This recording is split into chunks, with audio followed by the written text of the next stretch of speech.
जय हिंद बच्चों, आइए आज हम d x square minus y square orbital की बात करते हैं। देखिए ये क्या है, ये एक्सियल है, ठीक है ना, ये एक्सियल है यानी ये एक्स और वाई एक्सिस पर है। ध्यान दीजिएगा, ये x square minus y square समझेंगे तभी आपको डी जेड स्क्वायर समझ में आएगा।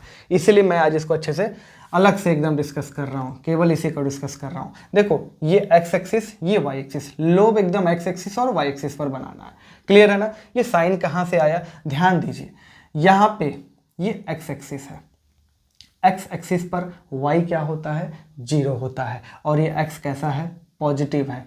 तो डी यहाँ पे आपको कैसे निकालना है, mathematically x square minus y square, ठीक है। यहाँ पे क्या है, वाई तो 0 है और एक्स क्या है, पॉजिटिव है, यानी पॉजिटिव का स्क्वायर पॉजिटिव आएगा।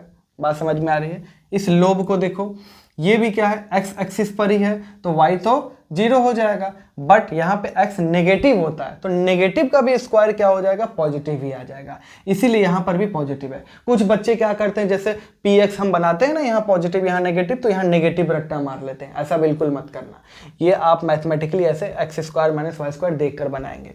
सिमिलरली यहाँ पर देखिए, ये लोब जो है वाई एक्सिस पर है, वाई एक्सिस पर क्या होता है, एक्स क्या होता है, 0 होता है, तो 0 होता है यानी कि यहाँ पे माइनस वाई स्क्वायर चलेगा, और यहाँ पे वाई क्या है, पॉजिटिव है, तो माइनस पहले ही से है, और यहाँ पे जो भी वैल्यू आएगा पॉजिटिव ही आएगा, पॉजिटिव का स्क्वायर, तो यानी कि यहाँ पे नेगेटिव हो जाएगा।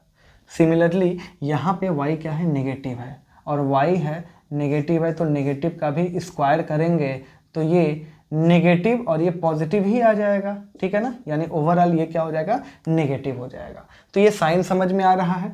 नोडल प्लेन देखिए यहाँ पे, नोडल प्लेन तो वैसे दो हैं, वैसे देखो नोडल प्लेन का फॉर्मूला होता है एल, यह ध्यान रख लेना, लेकिन डी जेड स्क्वायर में कहानी चेंज हो जाएगी। देखो नोडल प्लेन क्या है, ये जेड एक्सिस है, ठीक, ये एक प्लेन, ध्यान से समझो, ये एक ऐसा प्लेन है जो जेड एक्सिस से पास हो रहा है, मतलब ये एक ऐसा प्लेन, ऐसे प्लेन, ठीक है ना, और ये प्लेन जेड एक्सिस से पास हो रहा है, यहाँ पे कोई इलेक्ट्रॉन नहीं है।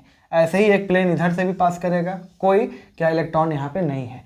ये कितना एंगल बना रहा है, एक्स एक्सिस के साथ 45, ये कितना एक्स एक्सिस के साथ बना रहा है, 45। तो यहाँ पे नोडल प्लेन 2 है, दोनों जो है passing through Z axis and making 45 degree with x axis. बात समझ में आ रही है। तो ये आप बहुत अच्छे से समझेंगे, इसको समझ लीजिए। अब हम नेक्स्ट में देख लेते हैं डी जेड स्क्वायर का शेप, नोट कर लो इसको।